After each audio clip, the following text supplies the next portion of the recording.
અને હવે સમાચાર રાજકોટથી જ્યાં ઉપલેટામાં ડુંગળી અને ખાતર માટે કોંગ્રેસે વિરોધ નોંધાવ્યો છે। ગાંધી ચોકમાં ખાતર અને ડુંગળી માટે કોંગ્રેસે પોતાનો વિરોધ નોંધાવ્યો છે। કોંગ્રેસના નેતાઓએ ₹1 ડુંગળી વેચીને નારાજગી વ્યક્ત કરી હતી। ખાતરમાં ભાવ વધારો અને ડુંગળીના ભાવ તળિયે જતા આ રોષનો માહોલ જોવા મળી રહ્યો છે। ખેડૂતો અને કોંગ્રેસ કાર્યકર્તાઓએ રામધૂન બોલાવીને પોતાનો વિરોધ નોંધાવ્યો હતો।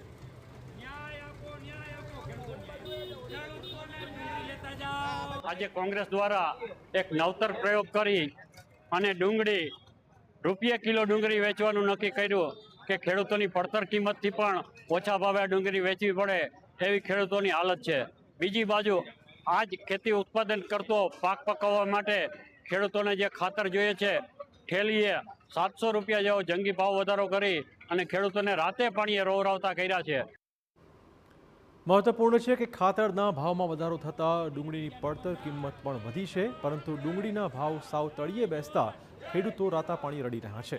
ત્યારે ખેડૂતોની પણ માંગ છે કે સરકાર ડુંગળીના પૂરતા ભાવ આપે અને ખાતરના ભાવમાં ઘટાડો કરે। ખાતરની બહુ મોંઘવારી વધી ગઈ, ખાતર પૂરું પડે એમ નથી, તો ખાતર ન પડે તો પેદાય કેમ થાય? જો પબ્લિક છે એ ખેડૂત માટે જ છે, જો આપ ઉત્પાદન નહીં કરે તો પબ્લિક શું કરશે? એટલે સરકારને થોડુંક ધ્યાન દેવું જોઈએ ખેડૂત માટે અને ભાવ ઘટાડો કરવો જોઈએ।